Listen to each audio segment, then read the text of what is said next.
GK और GS भी हमारे लिए उतना ही इम्पोर्टेंट है जितना कि मैथ्स और इंग्लिश और रीजनिंग। सो फ्रेंड्स, कुछ स्टूडेंट्स ऐसे हैं जो इस एक जो सेक्शन होता है उस पर कॉन्सेंट्रेट नहीं करते हैं और सिर्फ मैथ और इंग्लिश में ही लगे रहते हैं, जीके और जीएस और रीजनिंग को भी छोड़ देते हैं। मैंने देखा है अक्सर पेपर रुक जाता है बहुत से स्टूडेंट्स का।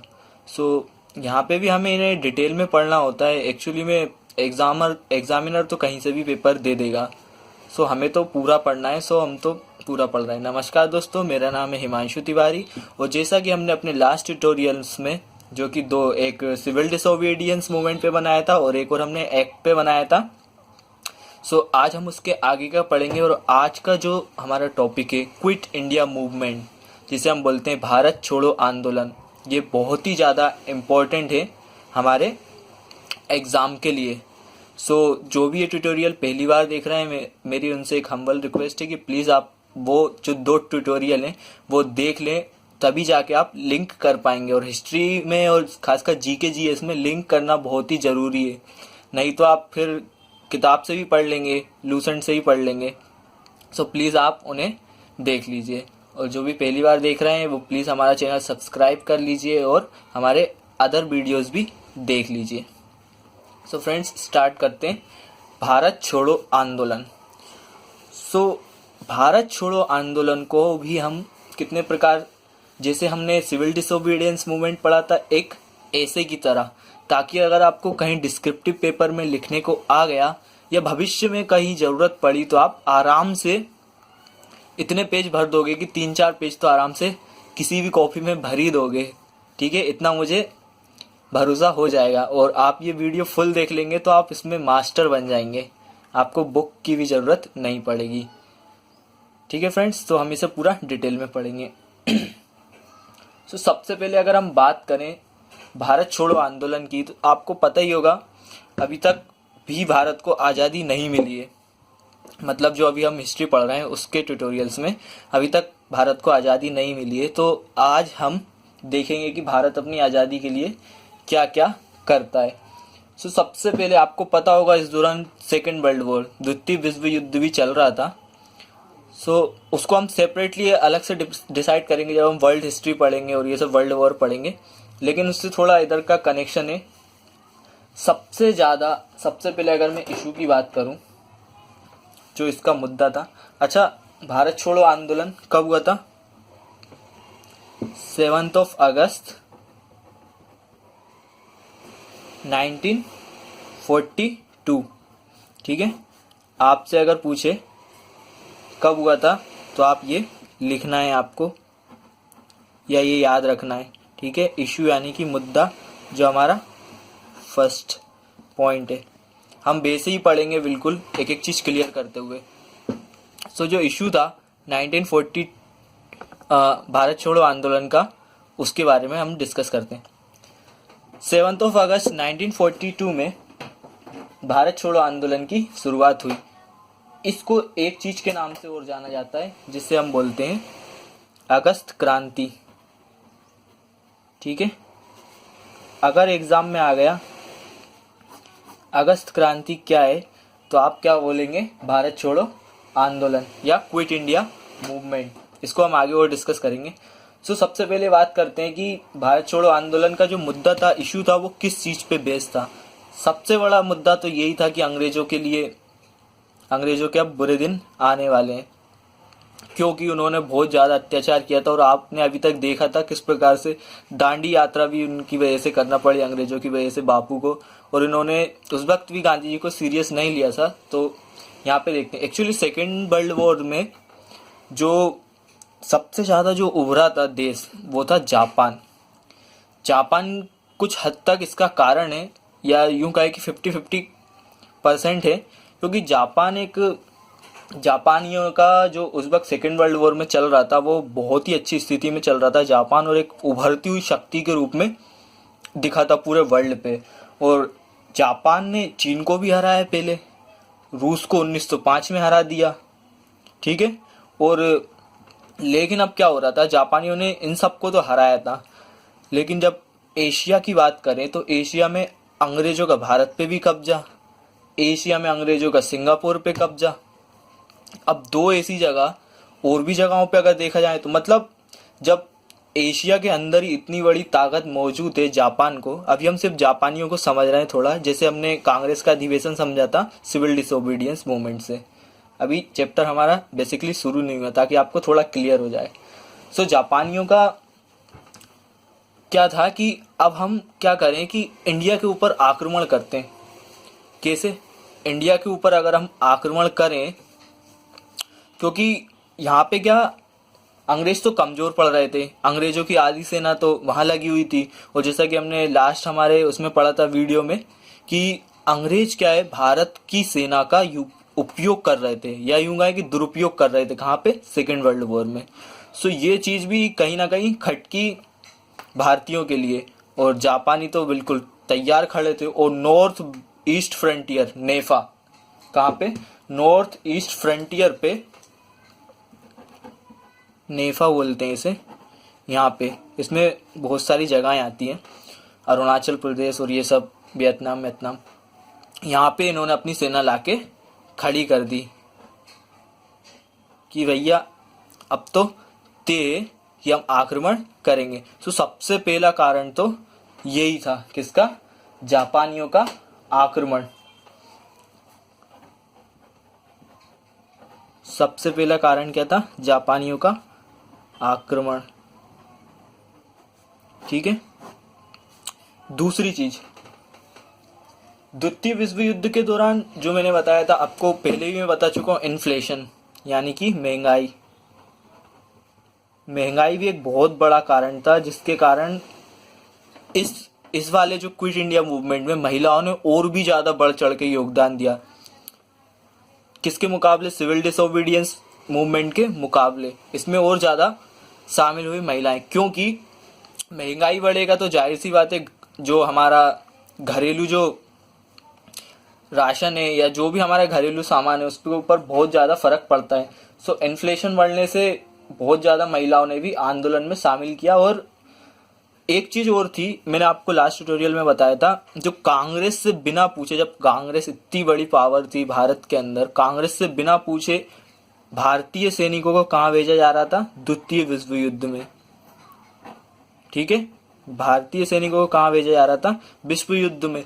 जबकि कांग्रेस तो चाहती नहीं थी, क्योंकि विश्व युद्ध से, सेकेंड वर्ल्ड वॉर से भारत का क्या लेना देना था? कुछ नहीं। भारत तो बेसिक अंग्रेजों का गुलाम बना हुआ था। और इंग्लैंड वाले मतलब अंग्रेज क्या कर रहे थे कि भारतीय सैनिकों को उठा के सेकेंड वर्ल्ड वॉर में पटक रहे थे या लड़वा रहे थे, जिससे मैंने बताया था लास्ट ट्यूटोरियल में कि बहुत ज्यादा नुकसान हो रहा था भारत को। बेचारे फालतू में ही मर रहे थे, हमारी तो कुछ लेना ही देना नहीं था इंडिया का उससे। सो इन्हीं सब 3-4 चीजों के कारण, जो पहला मैंने बताया जापानियों का आक्रमण, दूसरा महंगाई, तीसरा भारतीय सैनिकों का कांग्रेस से बिगर पूछे द्वितीय विश्व युद्ध में शामिल किया जाना था। ठीक है फ्रेंड्स, तो ये मैंने आपको बता दिया। और हमने थोड़ा इसको भी समझ लिया है जापानियों को। अच्छा, जापानियों का एक और देखते हैं कि जापानियों को मनाया कैसे। ठीक है, अब जापानियों का मनाया कैसे, एक्चुअली में हुआ क्या था, मैंने बताया नेफा के अंदर जापानियों ने अपनी सेना लाके खड़ी कर दी। अब हुआ क्या, यहीं पे इसी सब के दौरान 1942 के दौरान, क्विट इंडिया मूवमेंट के दौरान आजाद हिंद फौज की गठन हुआ था। सब आपको पता होगा, आजाद हिंद फौज। ठीक है, तो एक्चुअली में हुआ क्या, आजाद हिंद फौज में किसने ज्वाइन कर लिया? सुभाष चंद्र बोस जी ने ज्वाइन कर लिया। किसने? सुभाष चंद्र बोस जी ने आजाद हिंद फौज को ज्वाइन किया। आजाद हिंद फौज वैसे ही उस वक्त बहुत ज्यादा चल रहा था। सुभाष चंद्र बोस जी ने ज्वाइन कर लिया तो और भी बड़ी ताकत बन के आजाद हिंद फौज उभरा। आजाद हिंद फौज के जुड़ते ही अंडमान निकोबार आइलैंड का नाम सुभाष चंद्र बोस जी ने क्या रख दिया? आजाद आइलैंड तथा स्वराज आइलैंड। सो आजाद आइलैंड या स्वराज आइलैंड, या उसको स्वराज द्वीप के नाम से भी जाना गया। ठीक है, ये आपसे पूछ सकता है कि आज़ाद आइलैंड, स्वराज आइलैंड किसको बोलते हैं। सो आप अंडमान निकोबार आइलैंड का नाम ले सकते हैं, ठीक है, या स्वराज द्वीप नाम रखा था। सो सिंगापुर, जबकि मैंने बताया आपको कि सिंगापुर अंग्रेजों के कब्जे में था। जब सुभाष चंद्र बोस जी सिंगापुर गए तो वहां से उन्होंने, जब भारत छोड़ो आंदोलन की शुरुआत हो चुकी थी, तो सबसे बड़ा खतरा तो यही था कि जापानी यहाँ पे खड़े हुए थे। अब या तो इस मूवमेंट को शुरुआत करें, चलाएं अंग्रेजों के खिलाफ, या फिर ये आंख गड़ा हुए बैठे हुए हैं जापानी। सो एक्चुअली में प्रॉब्लम क्या थी, एक तरफ तो अंग्रेज हैं, दूसरी तरफ जापानी।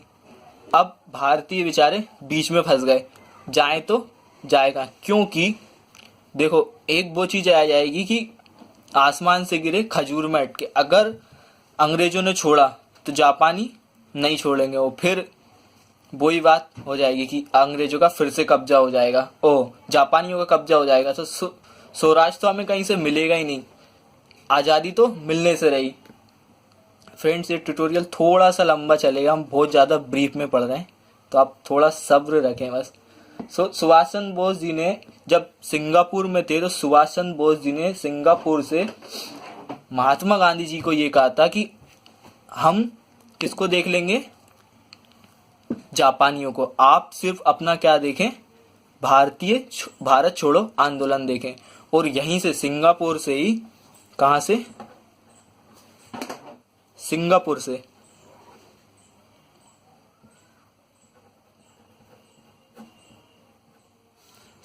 ही सुभाष चंद्र जी ने महात्मा गांधी को, किसको, महात्मा गांधी जी को क्या कहा था, फादर ऑफ नेशन।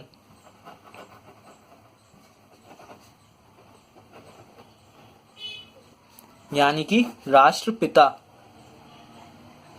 एक क्वेश्चन आता है हमेशा कि father of nation Mahatma Gandhi को किसने कहा। अब आपको पता चल गया, सिंगापुर से सुभाष चंद्र बोस जी ने महात्मा गांधी को फादर ऑफ नेशन का या राष्ट्रपिता का। ये क्वेश्चन तो यहीं पे एंड हो गया हमारा कि महात्मा गांधी को राष्ट्रपिता किसने कहा, फादर ऑफ नेशन। और कब कहा, तो आप क्या बोलेंगे, क्विट इंडिया मूवमेंट के दौरान या भारत छोड़ो आंदोलन के दौरान। ये क्वेश्चंस आ चुके हैं, ठीक है, ये क्वेश्चंस आ चुके हैं, फादर ऑफ नेशंस किसने कहा और कब कहा, ठीक है। ये तो हमारा हो गया, यहीं से बोला था। अब हम कहाँ थे, हाँ, जापानियों को रोका कैसे। सुभाष चंद्र जी ने क्या बोला, जापानियों के पास गए और जापानियों से, जबकि वो वहां पे खड़े थे नेफा पे, north east frontier of Asia, ठीक है, नेफा पे गए। वहां पे उन्होंने जापानियों से बात की, जापान के जो हेड होंगे उनसे बोला, सफेद झूठ बोला। जापानी खड़े हुए थे, जापानियों से बोला कि भैया हमारे पास आज़ाद हिंद फौज का जो हमने गठन किया है उसके अंदर 10 लाख से ज़्यादा सैनिक हैं। अब जापानी घबरा गए, जब बताइए, जबकि उस टाइम पे ऐसा नहीं था इंडिया के पास, लेकिन उन्होंने झूठ बोल दिया। और जापान के पास सिर्फ 1-2 लाख थे।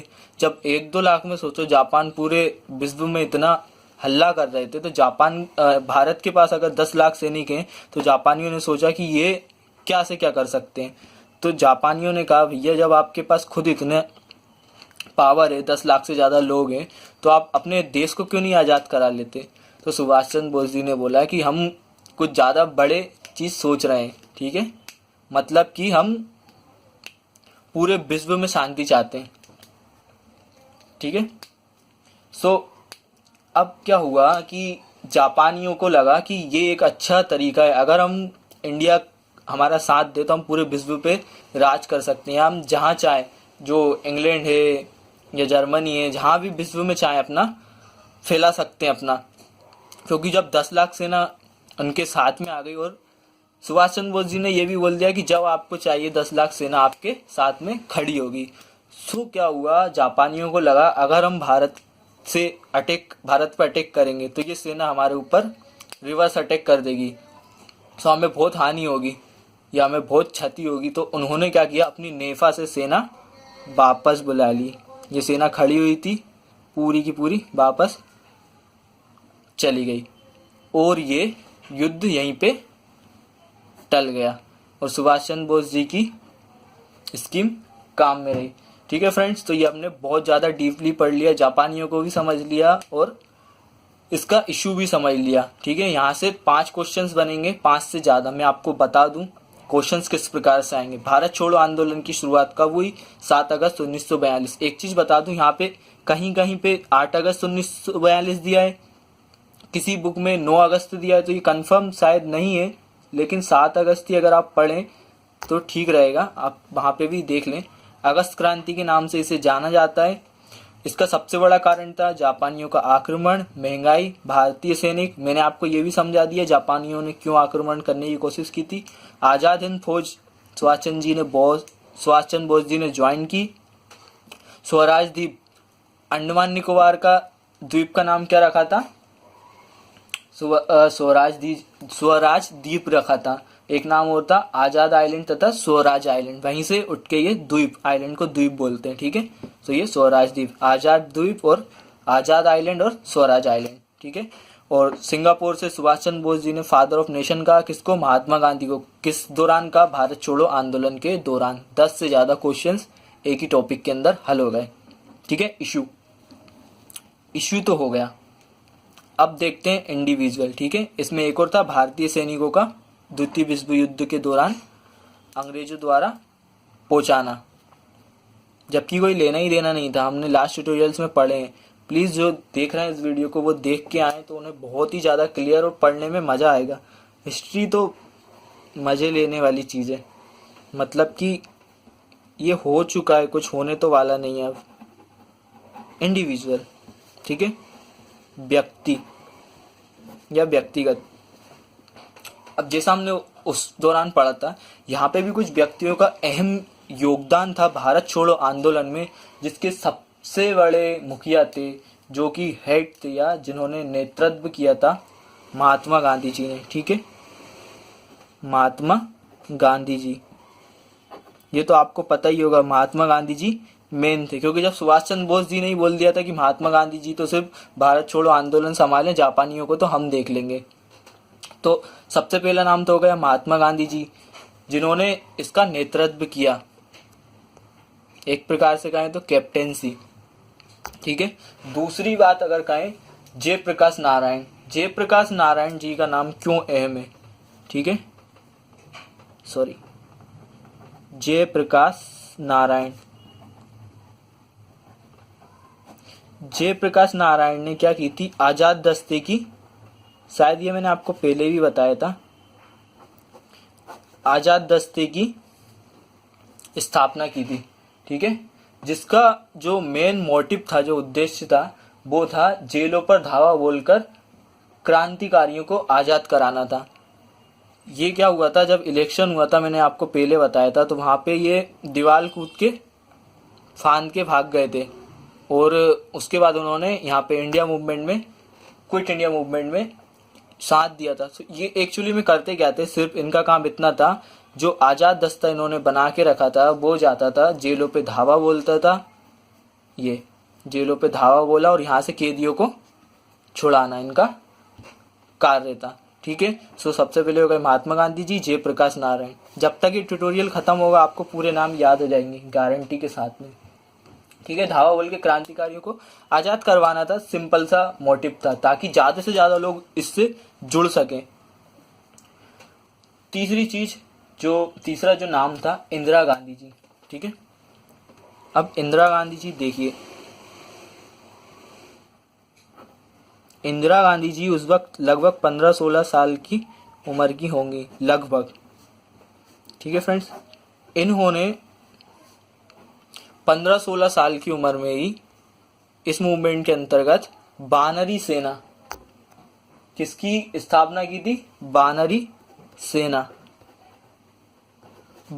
सेना की स्थापना की थी, जो कि क्विट इंडिया मूवमेंट में साथ देती थी। ये नहीं जाती थी, ये सिर्फ इन्होंने स्थापना की थी। बाकी जो इसके सदस्य थे बानरी सेना के, वो तो बहुत बड़े बड़े लोग थे। लेकिन सोचिए 15-16 साल की उम्र में इंदिरा गांधी जी ने योगदान दिया, क्योंकि वो थी भी पंडित जवाहरलाल नेहरू जी की बेटी, तो देशभक्ति तो उनमें भी थी बहुत ज़्यादा।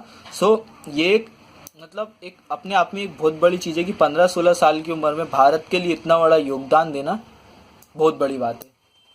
ठीक है, तीसरा नाम है, 3 नाम हो गए, चौथा नाम है अरुणा आसफ अली। अरुणा आसफ अली, ठीक है, रेलवे का क्वेश्चंस था ये एक बार। अरुणा आसफ अली किस मूवमेंट से जुड़ी हुई है? ठीक है, रेलवे में आ चुका है,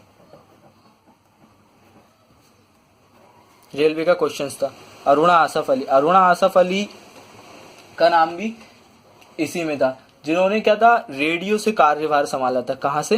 रेडियो से। ये रेडियो पे जाके इस मूवमेंट में अहम योगदान निभाती थी। ठीक है, अरुणा आसफ अली।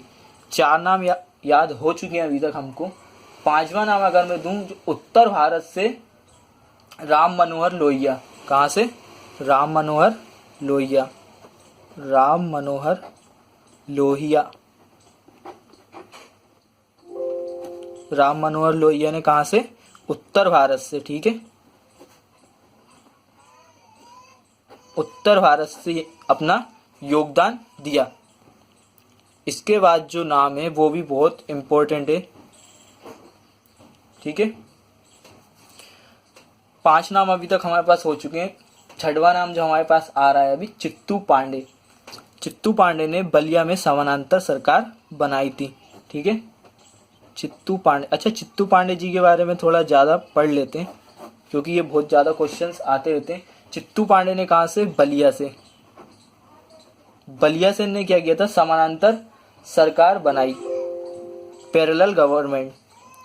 ठीक है, समानांतर सरकार बनाई।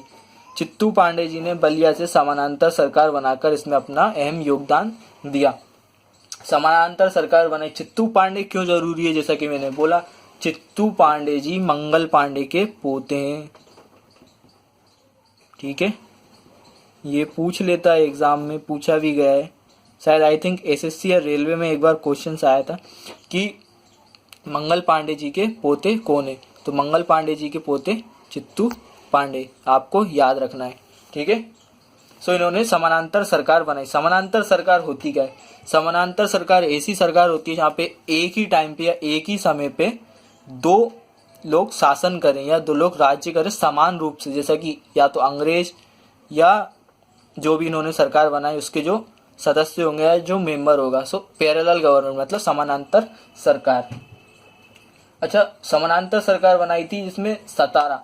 अब जो इनकी जो समानांतर सरकार थी वो ज़्यादा दिन नहीं चली, लेकिन जो 17 कहाँ है? महाराष्ट्र में, आप लोगों को पता होगा। ठीक है, 17 महाराष्ट्र।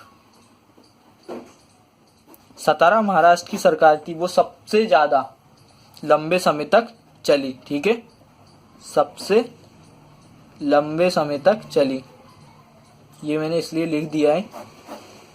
ठीक है, लगभग 8 से 10 क्वेश्चन हम यहाँ पे पढ़ चुके हैं, अब हो गए हमारे। समानांतर सरकार सबसे ज़्यादा कब चली थी? तो चित्तू पांडे ने समानांतर सरकार बनाई बलिया से। कहाँ से? बलिया। और 17 महाराष्ट्र की जो समानांतर सरकार थी वो सबसे लंबे समय तक चली। सो इंडिविजुअल में देखा जाए, महात्मा गांधी जी ने तो मेन रोल जो ये थे, जो हेड थे, कौन थे? नेतृत्व किया था। यहाँ लिख देता हूँ मैं, इन्होंने तो नेतृत्व किया था। दूसरा नाम देखा जाए, जयप्रकाश नारायण, आज़ाद दस्ते की स्थापना की, और इसका सिर्फ एक ही काम था आज़ाद दस्ते का, जेलों से कैदियों को आज़ाद कराना। सॉरी। तीसरा नाम अगर देखा जाए, इंदिरा गांधी जी ने बारहवीं सेना की स्थापना की। चौथा नाम अरुणा आसफ अली, जो कि रेडियो के माध्यम से इसमें योगदान देती थी। 5वां नाम अगर देखा जाए, राम मनोहर लोहिया, उत्तर प्रदेश से इन्होंने योगदान दिया। ठीक है, और आगे है चित्तू पांडे, जो कि मंगल पांडे जी के पोते, इन्होंने बलिया से अपनी समानांतर सरकार बनाकर यहाँ पे योगदान दिया। लेकिन चित्तू पांडे की जो समानांतर सरकार थी बलिया से बनी थी, वो ज़्यादा समय तक नहीं चल पाई। सबसे लंबे समय तक चलने वाली समानांतर सरकार का क्या नाम है? तो आप क्या बोलेंगे? 17। महाराष्ट्र के 17 की सरकार जो थी सबसे लंबे समय तक चलने वाली समानांतर सरकार थी। ठीक है फ्रेंड्स, लगभग 15 क्वेश्चंस भी इससे हमने कवर कर लिए। आगे चलते हैं और देखते हैं इसके इफेक्ट सबसे ज़्यादा क्या पड़े। अब इतने लोगों ने योगदान दिया और इतना कुछ हो गया तो कुछ इफेक्ट भी हुआ होगा इसका। सबसे पहले देखते हैं इफेक्ट, हिंदी में प्रभाव क्या पड़ा। अच्छा, इसमें सबसे ज़्यादा भारत को पता चल गया कि कौन आज़ादी में साथ है या नहीं है। पर्टिकुलरली मैं किसी का नाम नहीं लेना चाहता या किसी को ठेस पहुंचाने की कोई हमारी भावना नहीं है। भारत छोड़ो आंदोलन में भारतीय राष्ट्रीय कांग्रेस का आंदोलन था। क्या था ये? भारतीय राष्ट्रीय कांग्रेस का, नेशनल कांग्रेस का था। ठीक है, नेशनल कांग्रेस का था, भारतीय राष्ट्रीय कांग्रेस का आंदोलन था।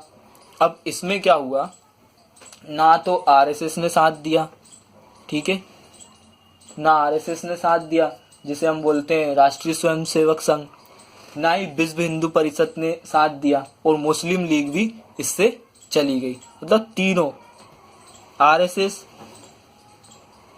विश्व हिंदू परिषद, विहिप जिसे बोलते हैं, और मुस्लिम लीग तो आपको पता ही है, जो मोहम्मद अली जिन्ना जिसका नेतृत्व कर रहे थे, उनकी तो अलग ही मान चल रही थी कि हमें तो अलग देश चाहिए मुसलमानों के लिए। ठीक है, तो ये जो तीन थी मेन, इन तीनों ने बायकॉट किया।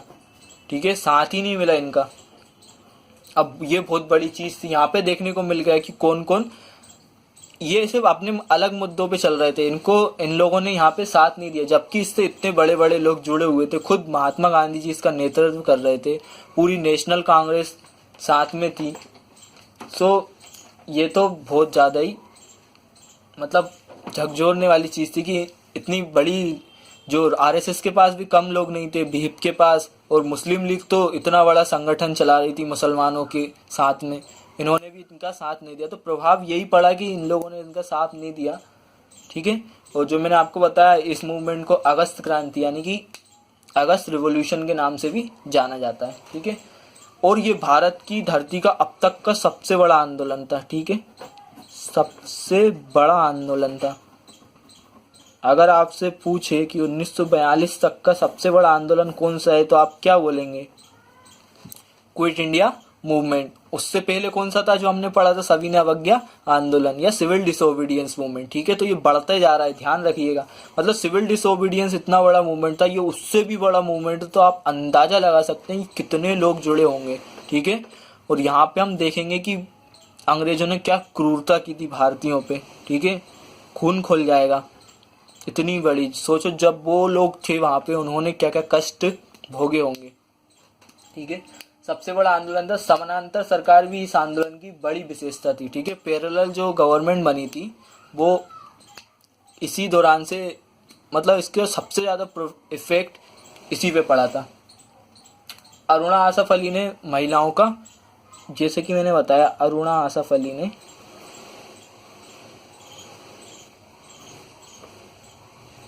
महिलाओं का नेतृत्व किया। याद है आपको, मैंने बताया था सिविल डिसोबीडियंस मूवमेंट, सविनय अवज्ञा आंदोलन में किसने योगदान किया था? जल्दी 2 सेकंड है, जिन्होंने पहला ट्यूटोरियल देखा है वो याद कर लो। 1 2 3 खत्म। अरुणा आसफ अली ने यहाँ पे योगदान दिया, महिलाओं का नेतृत्व किया। वहां पे किया था सरोजिनी नायडू ने, ये मैंने बताया था 5 बार। ठीक है, याद करें, यहाँ पे अरुणा आसफ अली ने महिलाओं का नेतृत्व किया। आपसे क्वेश्चंस पूछेगा कि अरुणा आसफ अली ने क्विट इंडिया मूवमेंट में महिलाओं का नेतृत्व किसने किया? तो अरुणा आसफ अली ने महिलाओं का नेतृत्व किया। ठीक है, तथा जयप्रकाश नारायण ने आजाद दस्ते का गठन किया, ये मैंने आपको बता ही दिया।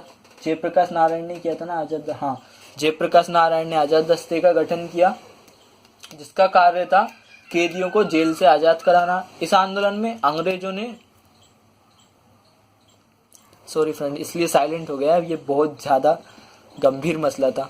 सोचिए, आप बेचारे निहत्थे भारतीय, ठीक है, मतलब कुछ नहीं उनके पास, ना उनके पास हथियार, ना गोले बारूद, कुछ नहीं। बहुत ही कम ऐसे लोग होंगे जो अपनी रक्षा खुद कर पाए। और महात्मा गांधी जैसे जो व्यक्ति थे, वो जब इस आंदोलन को चला रहे थे तो हिंसा होने की तो बहुत ही कम चांसेस थे, ठीक है, एक आध अगर हो जाए तो बहुत बड़ी बात है। लेकिन अंग्रेजों ने पहली बार, मतलब अभी तक के इतिहास में पहली बार हवाई हमले किए। क्या किए? हवाई हमले। बहुत ज्यादा इंपॉर्टेंट क्वेश्चंस। पहली बार हवाई हमले किए, ठीक है, 3 बार एग्जाम में आ चुका है, डिफरेंट। अंग्रेजों ने पहली बार हवाई हमले किए, क्योंकि इतना बड़ा, सोचिए, जब ये मूवमेंट बन गया तो अंग्रेजों ने सोचा अब तो सत्ता हाथ से गई, तो उन्होंने पहली बार क्या किया? हवाई हमले किया। हवाई हमले में बारूद, गोला और ये सब बहुत ही ज्यादा बर्बरता दिखा दी, मतलब क्रूरता जिसे बोले, हद से ज्यादा पार कर दी। इसी दौरान महात्मा गांधी जी का गुस्सा फूट पड़ा। महात्मा गांधी जी ने इसी दौरान क्या बोला था? जल्दी याद कीजिए, बहुत फेमस नारा, डू और डाई। डू और डाई इसी दौरान बोला था। क्या बोला था उन्होंने? करो या मरो। अब सोचिए, पहली बार ये ऐसा मूवमेंट था जहां पे अहिंसावादी का इन्होंने नाता तोड़ दिया था। उन्होंने बोला था डू और डाई, करो या मरो, क्योंकि अब कुछ नहीं हो सकता था। जब हवाई हमले हो चुके हैं तो कितनी जनता बचेगी, तो उन्होंने यहीं से नारा दिया था कि डू और डाई, करो या मरो, ठीक है। इस मूवमेंट को अगस्त क्रांति, जैसा कि मैंने पहले भी बताया, ये मैं 4 बार बता चुका हूँ क्योंकि ये एग्जाम में आने के चांसेस हैं। और ये आंदोलन कब तक चला? 1944 तक। इतना बड़ा आंदोलन था, 1942 से 1944 तक, लगभग 2 से 2.5-3 साल चलता रहा, ठीक है। सो यहाँ से क्या क्वेश्चंस आएंगे कि इंडियन नेशनल कांग्रेस का ये पूरा जो सिर्फ उन्हीं का रह गया, क्योंकि किसी ने साथ ही नहीं दिया। आरएसएस नहीं, राष्ट्रीय स्वयंसेवक नहीं, विश्व हिंदू परिषद नहीं, मुस्लिम लीग नहीं, वो तो अलग ही भागते थे मुस्लिम लीग। जिन्ना साहब का एक हम अलग से पढ़ेंगे। और अरुणा आसफ अली ने यहाँ पे महिलाओं का नेतृत्व किया, और ये अभी तक का सबसे बड़ा आंदोलन था। और क्रूरता अंग्रेजों की यहीं से दिखी, जहाँ पे उन्होंने हवाई हमले किए। ये क्वेश्चन आएगा कि हवाई हमले सबसे पहले किस दौरान उपयोग में लाए गए, तो आपको आंसर सही कौन सा चूज करना है? क्विट इंडिया मूवमेंट 1944 तक चला, और यहीं से महात्मा गांधी जी का संयम टूटा और उन्होंने नाम दिया डू और डाई। भैया या तो कुछ करो या फिर मरो। And the last we have conclusion, उपसंहार।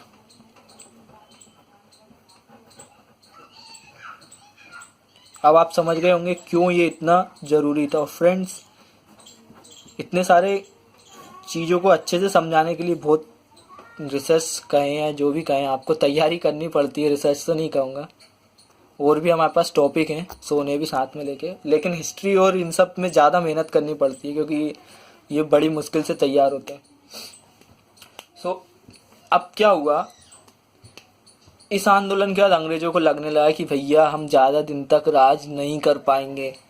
और इसी दौरान पे जो मोहम्मद अली जिन्ना थे वो अलग राष्ट्र की मांग कर रहे थे, लेकिन अंग्रेज तो चाहते नहीं थे कि अलग राष्ट्र, क्योंकि उन्हें भी पता था अगर अलग हो गए तो ये ज़्यादा दिन बहुत ही मुश्किल हो जाएगा दोनों देशों के लिए, जो भी देश बने उसके लिए। तो इस आंदोलन के बाद अंग्रेजों ने क्रिप्स मिशन की समीक्षा की, और अंग्रेजों को लगने लगा कि अगर भारतीय को स्वतंत्र कर नहीं किया गया तो बहुत ज़्यादा दिक्कत हो जाएगी। सबसे पहली चीज़ तो क्रिप्स मिशन की समीक्षा। अब ये क्रिप्स मिशन क्या है? ये है आपका काम, आप थोड़ा पढ़ लें गूगल पे। क्रिप्स मिशन क्या है?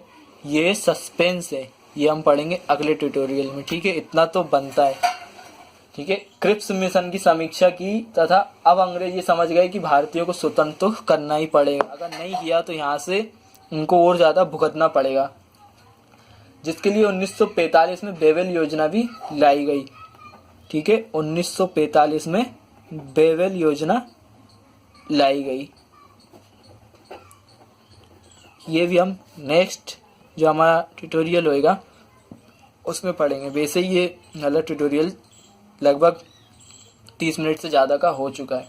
सो फ्रेंड्स, इस आंदोलन से तो अब अब तो सीधी सी बात है, कंक्लूजन तो यही निकलेगा ना, जब आपने इतना सब कुछ कर दिया, अंग्रेजों ने हवाई हमले कर दिए, तब भी भारतीय रुकने का नाम नहीं ले रहे हैं। और जब महात्मा गांधी जैसे नेता खुद इसका कैप्टेंसी संभाल रहे हैं, मतलब इसका की नेतृत्व कर रहे हैं, उन्होंने डू और डाई तक का नारा दे दिया। सो जाहिर सी बात है कि अंग्रेजों को अब लगने लगा है कि भारत हमारे हाथ से निकलता जा रहा है। फिर भी उन्होंने क्रिप्स मिशन की समीक्षा की और क्रिप्स मिशन को उन्होंने मंजूरी दिया, बनाने की इच्छा जाएगी। क्रिप्स मिशन और बेबल योजना नेक्स्ट ट्यूटोरियल में पढ़ेंगे फ्रेंड्स। बहुत ही ज़्यादा मज़ा आएगा अगले ट्यूटोरियल में, जैसा कि इस ट्यूटोरियल में मज़ा आया।